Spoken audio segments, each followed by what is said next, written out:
You have probably held thousands of these in your life. We crack them open, chug them down, and toss them into the recycling without a second thought. But take a closer look at the top. Specifically, look right at that little circular hole cut out of the pull tab. If you've ever dropped a plastic straw into a highly carbonated drink, you know exactly what happens.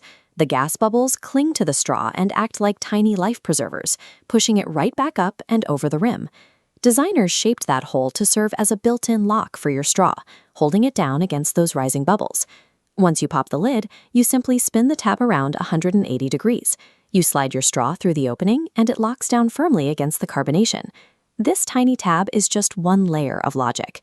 To see how the rest of the can functions, we have to look at the massive physical forces working against it. To understand those forces, we need to look past the outside of the can and examine the invisible environment trapped inside. This diagram shows what happens inside a sealed container. The carbonated gas constantly tries to escape, creating an immense amount of internal pressure that aggressively pushes outward, threatening to burst the walls open. Early beverage companies handled this by using brute force.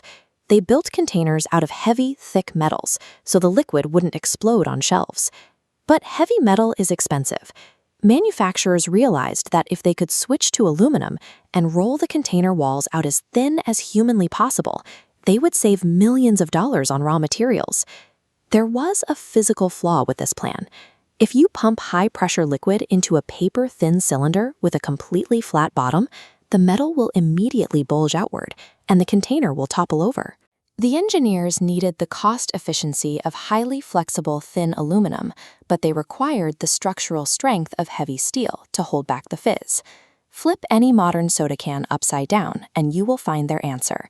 It sits right inside that deeply curved dimple at the very bottom.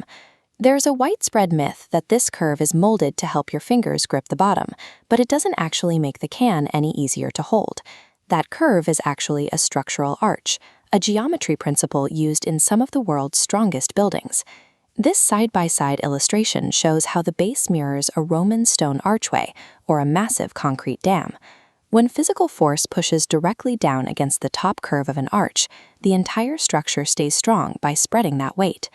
Looking closely at this diagram of the concave bottom, you can see how it handles the internal environment. The pressurized liquid pushes down into the curve. The arch instantly catches that force, redirecting it outwards. By forcing this stress straight up into the vertical walls, the thin aluminum becomes incredibly stiff and solid.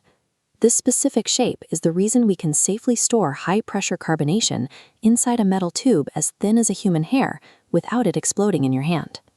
Looking back at the completed can, it's worth appreciating it from an entirely new perspective. The deeply curved base uses clear geometry to fight off massive physical pressure while using as little metal as possible.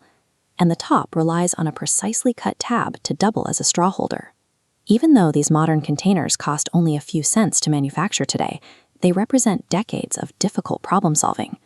When you pull back that tab and hear the sharp hiss of escaping gas, you are witnessing a complex balance of forces.